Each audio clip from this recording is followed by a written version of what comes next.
turn this over now to Iris and Lauren and get started. Go ahead, ladies. Hi, everyone. This is Iris Chung, the Senior Manager with Eide. Hi, everyone. I will introduce myself. I'm Lauren Taylor. I'm a Senior Manager here at Eide. I have about 12 years of income tax experience on the Fed and state side. Yeah, so I just wanted to say that today we're going to present the state tax considerations during our current climate, and Lauren's going to kick off the presentation. And Lauren, if you wanted to start with our objectives, and we can get underway. Okay, so learning objectives for today. Just kind of give a back to the basics, a little Nexus refresher, since that's what we're talking about here. Relates to some COVID type items. And we've got teleworkers in a COVID world and impacts on Nexus. I'm going to go through and identify some immediate and long-term considerations for businesses related to COVID. And then Iris will start with some, how states are going to make up for lost revenues due to COVID and some other state news. So what is Nexus? Nexus just means a connection or a link to a state. Nexus typically means filing requirement for a business. Basic types of Nexus, while there are more, but the basics are physical, economic, and then economic factor presence. So physical Nexus. Physical presence almost always satisfies Nexus unless income is protected, which I'll dive into here in just a second. When I say that, I mean for income tax purposes.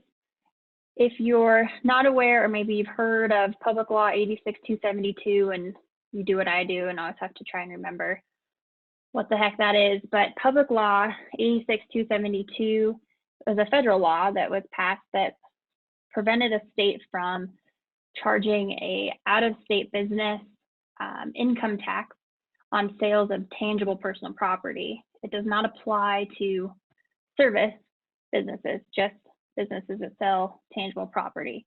So as I said, as long as an out-of-state business was not taxable in a state, the sales into that state were protected from income tax. So some physical presence triggers are usual payroll, so W-2, 1099 contractors, and recently we've seen an upswing with PEOs. So a lot of mid-sized firms or companies are engaging PEOs to help with their HR needs, with just payroll, health insurance, things like that. The states have taken the stance that a PEO is essentially the business is leasing an employee, and that still creates physical presence. Other types are property, real estate, inventory, the basics there. So then economic nexus is a little bit different for income tax versus sales tax, but income tax, no physical presence is required, and it's usually focused on revenues derived from a state's economic market. So sales into the state, use of royalties or patents and franchises create economic nexus. Sales tax, similar to income tax, no physical presence is required. The tax collection obligation is imposed on the sellers based on revenues from the state. Let's see, sometimes, depending on the state, it's sales revenue and also transaction volume, or sometimes it's either or. And it usually includes taxable and non-taxable revenue. Okay, so economic factor presence from an income tax perspective, this rule was set by the Multi-State Tax Commission. The main structure is 50,000 of property, 50,000 of payroll, 500,000 of sales, or more than 25% of total property, payroll, or sales in the state. So if you have 250,000 in sales to California and 500,000 in total sales, you've got a 50% sales factor in California, and that would actually create Nexus, even if you didn't hit the 500,000 sales in the state. So here is a list of states that apply a factor-based rule for income tax purposes.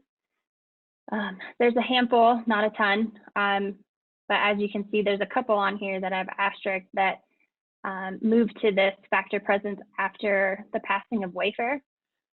And two big ones on here are Pennsylvania and Texas. These used to be physical presence only states, meaning if you didn't have physical presence, you didn't have a filing requirement, but they have both moved starting 1/1/20 to a $500,000 economic presence threshold.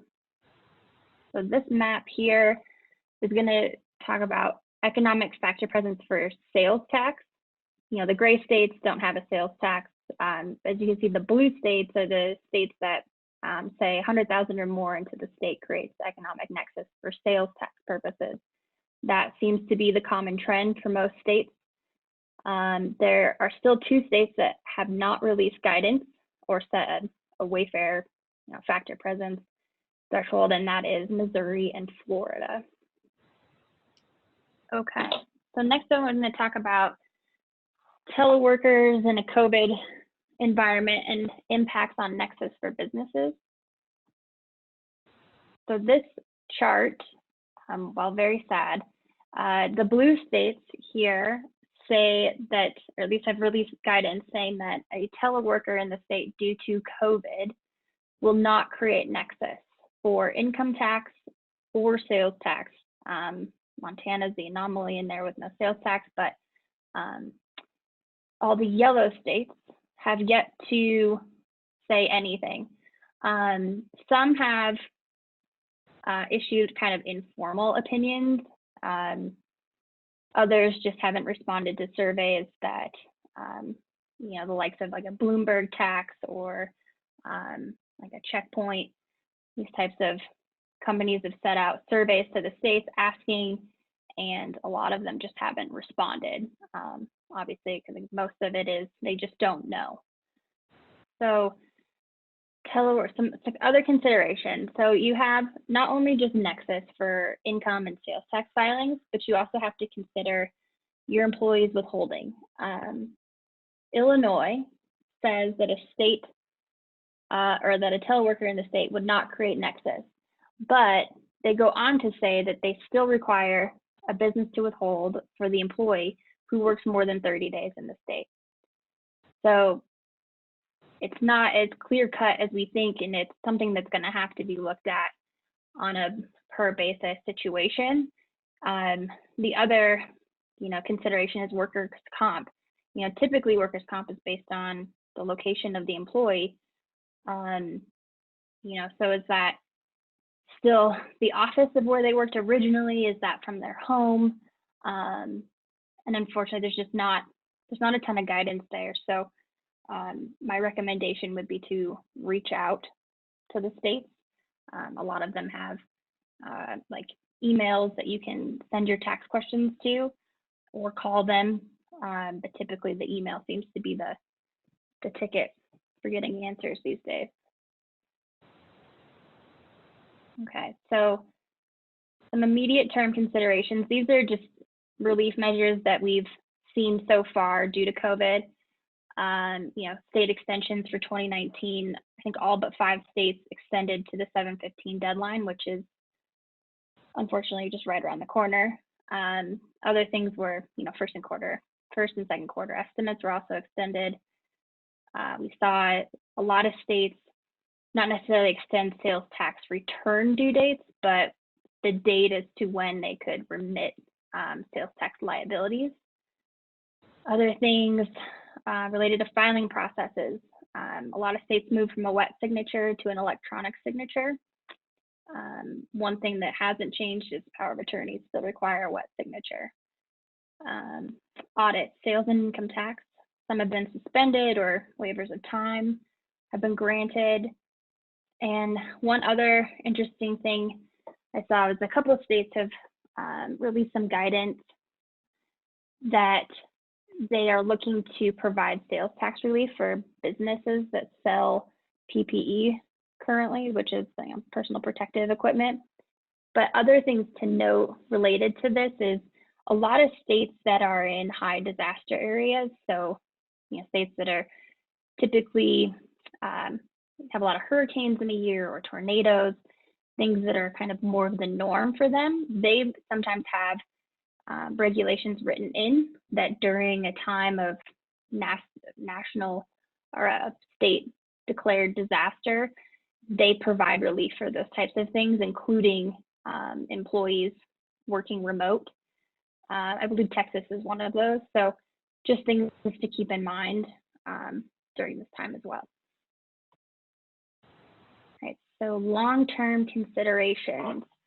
From an employee standpoint, as I mentioned, the employee withholding being a tricky item, but employees want to make sure that they're aware of changes to their tax filing obligations, especially if they're not used to withholding in a state and now they have to, or just making sure they file correctly. Again, the employer reporting and filing requirements for withholding and workers' comp, as well as Nexus for state tax filings. And then back to the impact on Public Law 86-272, most states that have provided guidance declaring no change to Nexus due to the teleworkers have also said that that presence would not pierce protections under Public Law 86-272 either. And then some law changes that might be coming down the pipeline due to states being broke is the expanding of the tax basis for sales and income tax. So there's been rumors that sales tax might expand to taxing services, like Colorado doesn't tax services. They might move to that, or they could at least try. And then from an income tax perspective, a lot of states, are taxed based on your net income, but the Texas franchise tax seems to look a lot nicer to states that are income tax based at the current moment to increase revenue that they're taxing, as well as things like an Ohio CAT or an Oregon CAT, where it's based on your gross receipts. So keep that in mind. And the other thing is, from a sales tax perspective, we might see more states join the streamlined sales tax agreement just to simplify the state's tax code. So Lauren touched upon a number of topics related to Nexus in both income tax and sales tax, and she ended with a polling question on 86-272. So just to add a little more clarity around that protection, it is where a business only has activity that is that through an independent contractor or an employee that performs activities that are ancillary to sales solicitation of tangible personal property. So what does sales solicitation mean? That has a number of activities where a representative may take orders for sales, but they don't complete the they don't actually consummate the sale in the state. Those orders go back to the home state, and there are no office locations of the business within the state. So I just wanted to clarify that, because there are still questions around what exactly the activity is. And as we know, when we put together federal legislation, that legislation is always murky.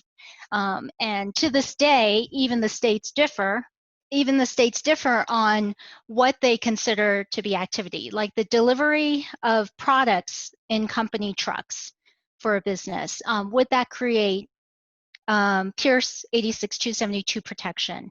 States differ on, they disagree on whether or not that is protected activity or non-protected activity. Wisconsin, California say it's protected, whereas North Dakota, Montana do not. So that is a consideration that we found that some of our clients, smaller businesses, find very surprising. So moving on to how states will increase revenues. What will the governments do? One of the options that they have is to raise taxes. But as we know, state legislatures are slow in moving and actually enacting legislation to increase taxes. The faster option is to actually increase the amount of sales use tax audits. Sales tax revenues are the largest portion of tax revenues that a state receives to the extent that the state imposes a sales tax. And those revenues have been falling tremendously. Florida has fallen in sales tax revenue of 700 million. Milwaukee County in Wisconsin has dropped in a shortfall of 17 million. Georgia has about 100 million in shortfall. And this is to date in this year. Los Angeles County, California has dropped $1 billion. New York State has dropped $1 billion. In total, tax revenues in decline, greater than 20% decline, has occurred in California, Wyoming, Colorado, New Mexico, Oklahoma. Just a correction, that's the anticipated revenue decline in this year, and more coming next year. So that's why at this point, it's, even though the states have maybe stalled the process for pursuing audits during the short term, as Lauren addressed, in the long term, we'll probably see an increase in audits and also more aggressiveness in the states wanting to, reluctance to negotiate a favorable settlement for the taxpayer. So there are things that that a business should look to put in place to ensure that they can adequately defend an audit. So in terms of audits, how are states increasing audit revenue? One way they do this is they send a notification to the business where they see asset disposals on a federal return, which is often submitted with an state income tax return. And they'll ask whether taxes have actually been paid on the disposal of those assets. Most states do have a casual sale exemption, or it might be called an occasional or bulk sale exemption. But Colorado, Oklahoma, Wyoming are a few states that do not. So Oklahoma has been particularly noteworthy in sending these notices out. So that's basically a trigger for an audit and a requirement for the business to respond with the adequate documentation that taxes have been paid. We've seen construction companies have been subject to this and have received notices. There's also states have been sending notices on gross sales. They see that the gross sales on the sales tax filings don't match the income tax returns. So in this case, if you're looking at a business that is totally operating within the state, such as a restaurant, ideally, a perfect match would occur between the sales tax and income tax returns on the gross sales. So where there's a disparity, that would trigger an audit. Think about the Dairy Queen around the corner. That business would, obviously all their sales would occur at that particular hut. So there should be no discrepancy. And auditors are really catching on to that. And Oklahoma has been consistent, again, with sending notices out for that. Notices to companies that have inventory in Amazon warehouses, but they're not filing sales or income tax returns. California went to Amazon and said, why don't you provide us with those customers that have inventory in your warehouse site in state? And then they sent notices out querying why those businesses were not filing sales or income tax returns or registered at all in the state. There's also states it's very common for them to compare the income tax and payroll filings to the sales tax permit and sending notices. So in that case, there's cross-referencing within the state departments. You might think that all that information is centralized, but in fact it isn't. And oftentimes it's becoming less often, but states sometimes do not catch on. But another common cross-referencing is where you have payroll withholding and a business is registered, but they haven't registered for sales tax or income tax. So there would be an automatic query. And as Lauren noted earlier on, having a payroll or an employee in the state creates an income tax nexus, the physical presence. So that's ever prevailing, and it's an easy catch-all for the state to send notices and require filings. So are the states hunting remote sellers? Remote sellers are any business that operates outside of the state. So remote sellers have been around as long as the Pony Express has been around. It's the person who sells by catalog, doesn't enter the state. Today we know remote, we think of that remote equals internet. But in the past, we've been selling remotely as long as, all the way back in time when we were establishing the states and, as Western frontiers. So it's taking orders by phone, which is translated mostly to the internet today and has become even more prevalent with people not being able to travel. So California is one, again, as I mentioned, with the Amazon warehouses. Texas has also been cross-referencing franchise tax returns and sales tax permits. Texas has also contacted ATV manufacturers to obtain their customer lists and purchases with the VIN numbers of ATVs, and then cross-reference to find whether or not those ATVs have actually been registered in the state in Texas by Texas owners. So that's a way that they've been able to find and assess tax on those purchases. Massachusetts is similar to California, where they've also asked for the customers obtain customer listings from Amazon to identify and question why those businesses haven't been filing in Massachusetts.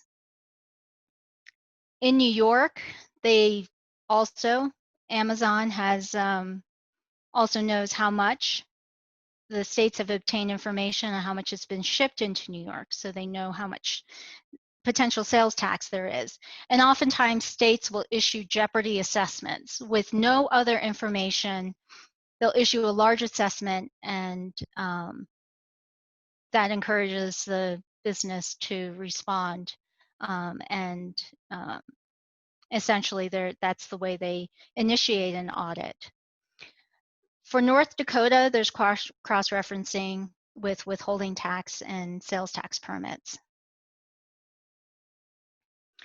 So as Lauren talked about both of the Nexus thresholds for income and sales tax, we know that registering for one tax, oftentimes they're on the same business registration forms where you do not indicate that you're registering for income tax. It triggers a query.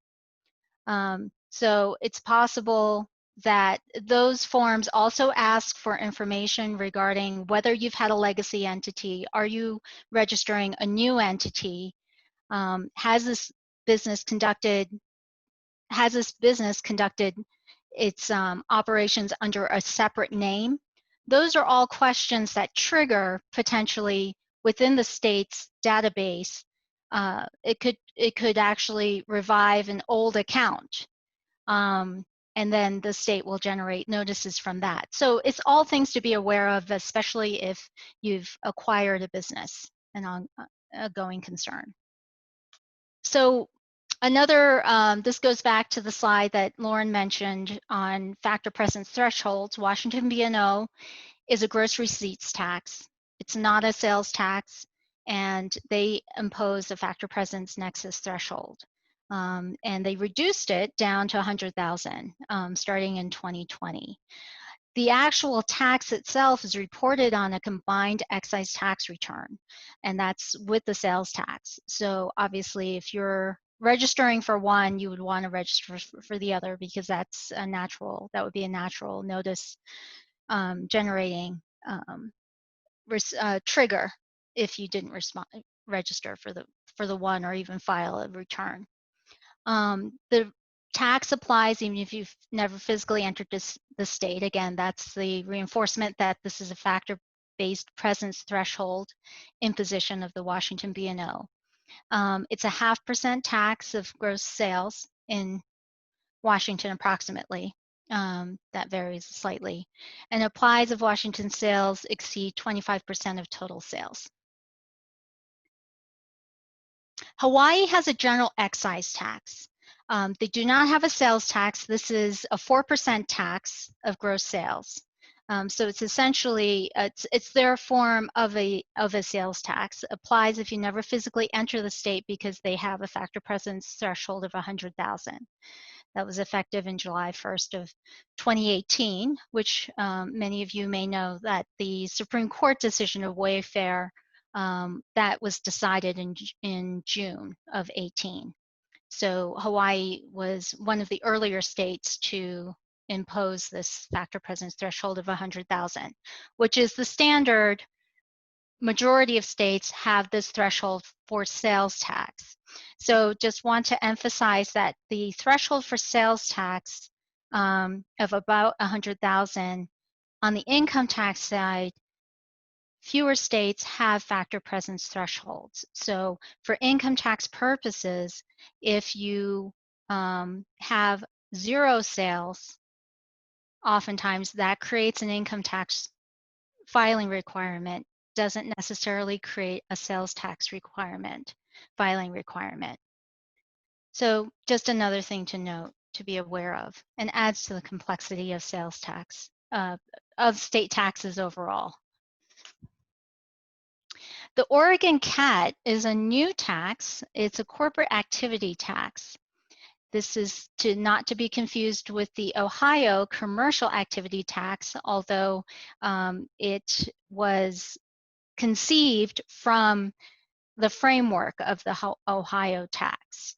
Nevertheless, it is there are a lot of differences with it, and also complexity. Oregon at this point, just to give you an underlying understanding of the tax, it's a 0.5% of a tax rate on gross receipts over $1 million, and it includes a statutory subtraction for 35% of the greater of a business's cost inputs or labor cost apportioned to Oregon. Right now, there's Bill 4202 that's proposed to address concerns about administration of the CAT. They are trying to put forth a provision to allow filing groups to exclude affiliated foreign entities with no activity attributable to Oregon from the apportionment of the subtraction of that 35%. And they want to allow businesses to be able to apportion based on the single sales factor apportionment method. Right now, the Oregon CAT is apportioned under a commercial activity ratio. So that requires the business to compute a completely separate apportionment versus the Oregon income tax. So the CAT has been imposed in Oregon in addition to the income tax. This is different from Ohio, which has the commercial activity tax that replaced the income and a corporate income tax. The website is quite good. There are FAQs and draft rules on the website, so there's quite a bit of information available.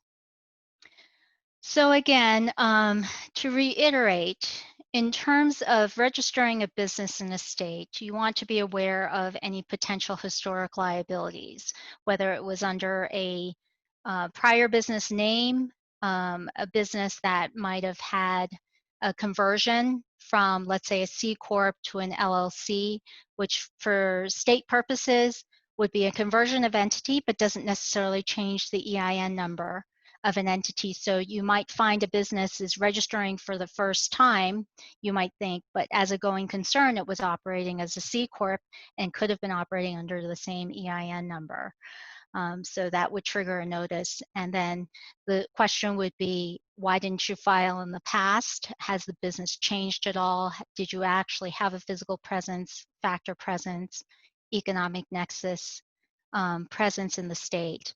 You know, in those cases, how we look at this is whether or not there's a potential to file or request a voluntary disclosure agreement.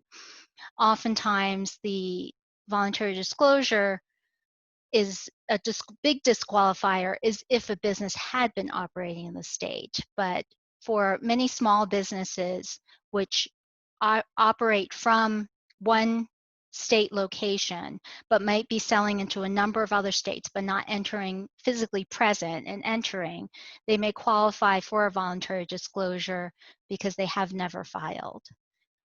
It does become more complicated, and a voluntary disclosure may not be possible if you had previously registered in the state.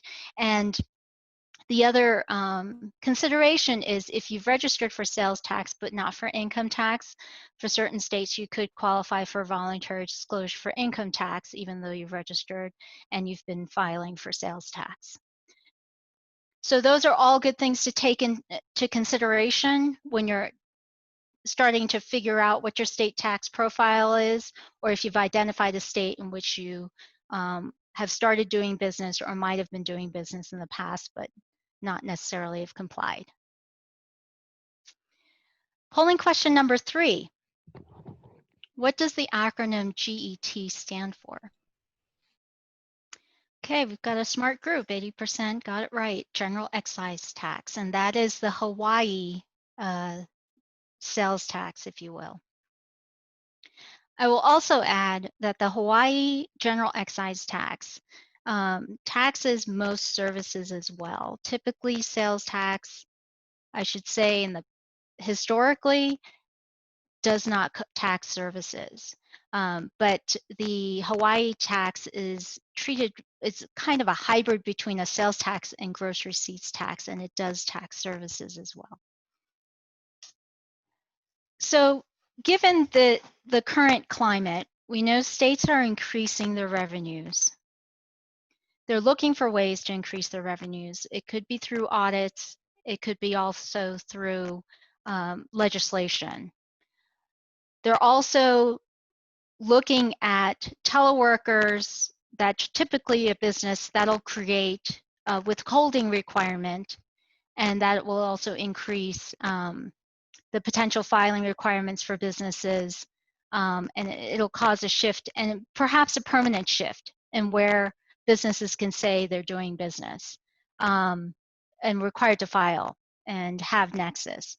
So other considerations are states typically look outward to out-of-state businesses to tax them, but because of what has happened with businesses that are not traveling to different places, what's happening is that they are looking inward to tax in-state businesses and in-state workers. An example of this is the Nashville, Tennessee has decided that it's going to increase its property tax. And I'll just go over to this one. This recently, Nashville has passed. They had proposed a 32% property tax increase to make up for an estimated $470 million revenue loss over the next 16 months. In fact, in June, earlier this month, the mayor passed a 34% property tax increase to make up for the shortfall. So states are now looking inward. And the reason why Nashville is doing this is because they've lost revenue, tourist revenue, a significant revenue generator and what they've relied on for their state. So other items in the news that have also been a result of the COVID impact and the stay-at-home is that Iowa and Nebraska were considering favorable global and tangible low tax income legislation. And this is in conformity with federal tax rules, but they've stalled that progress because they've wanted to consider this as to be a revenue generator. So it hasn't been worthwhile to consider this legislation when they would be losing revenue. They're looking to increase it. Other ways in which states have tried to bring in revenue from outside the state is California with individual taxpayers. And generally, individual taxpayers, you would think of filing a personal income tax return in your state and paying 100% tax on the wages that you earn in your resident state. So what California has been looking at, though, is where the benefit of the revenue, the wage that you're earning, is actually derived. In one of the cases in Larson, and actually Appeal of Bindley, which was a 2019 case, we had a playwright who was in Nevada, and he wrote a play that was actually performed at one of the California studios. So the FTB had determined, actually the OTA, which is the Office of Tax Appeals, this replaced the former state organization, California Appeals. They determined that the playwright, even though he never set foot in California, he wrote a play where it was actually performed in California, that it was a California sourced wage. So in that case, and the FTP is enforcing this rule. So based on, and this was generated based on a 1099 that the individual received in Nevada with a California address. So that is generating a lot of notices where taxpayers are required to provide their federal income tax return, state return, contract of services to determine whether or not that income was, the benefit of that income was derived in California. So to put this in a business form, you have a business where you have sales representatives that have different territories. Let's say it's a California business, and you have a sales representative that is working in, let's say, Oregon, Idaho, only performing in those services, but you're selling products for that California company. The FTB would determine that that income that you're deriving is coming from the business of selling your widgets that from a company in California, and that would be California sourced income. So that's something to look out for. Another anticipated increase could be with the activity of businesses being sold, merged, mergers and acquisitions of businesses, different forms, given now that a lot of businesses are kind of determining where their revenue is going to come from, and a lot of changes related to that. So there was a recent Idaho Supreme Court case that ruled that gain from the sale of a majority-owned LLC is non-business income. So one of the things with selling a business is a major, so with realizing a gain from that business is whether or not it would be taxed in one state or the other. Is it going to be taxed in the state of the seller of that property? Let's say it's a partnership and it's a C corporation that's based in Idaho. Does Idaho, would they be subject to, would that business be subject to tax 100% on that gain? for Idaho, they determined that even if it was a majority-owned LLC, in this case it was a 78% owned LLC, but the owner of that business was basically a passive investor. That income was determined to be non-business income. And in this case, it wasn't an Idaho business, so they allocated that income instead of apportioning it to their home state. And Idaho agreed it was non-business income. So this is a very interesting decision, and it could have effect in other states based on its fact pattern. And states typically will notice the non-business claim of that income because it's often reported on the returns, and it's a major point of audit query. So that's also something to be aware of when we think that possibly those transactions are going to increase during this time post-COVID. Washington Superior Court rules additional B&O tax on financial institutions is unconstitutional. So this is a unique tax that became effective in January 1st of 2020. It's only for financial institutions, and it's imposed actually on financial institutions that have greater than $1 billion in net income. So it's been targeting out-of-state outside of Washington headquartered businesses. So there's legislation right now claiming that this is an unconstitutional tax, and the tax is actually 1.2% B&O tax on gross taxable services. So we'll have to see what happens as this the legislation moves through as to whether it becomes finally is overturned. But this legislation was enacted in May of 2019. So on the sales tax side, Rhode Island has passed a streaming services bill. As Lauren had mentioned, there are states that are wanting to join the streamlined sales tax legislation. So Rhode Island has been a streamlined full member. And basically this legislation is in harmony, is bringing them into compliance with the state's position that they're taxing streaming services.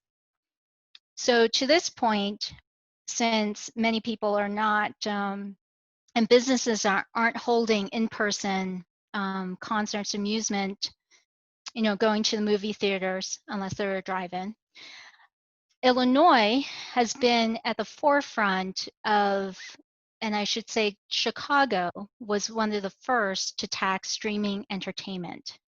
And it's called a Netflix tax, which is a 9% tax. And it was expanding their definition of the amusement tax in Chicago. So that's applied. And now Evanston, Illinois has also enacted a 5% tax on streaming entertainment. So I think this is another piece of a trend that we're going to see going forward. And they're also, in Evanston, Illinois, they're taxing a 7% rate on tickets for large events. And I think especially they're capturing the Northwestern Arena events when those start to take effect. Louisiana, in terms of marketplace facilitator, we didn't really touch upon that in this, but think of Amazon. Amazon is a marketplace facilitator. They're required to collect tax, so that relieves the small businesses that sell through Amazon.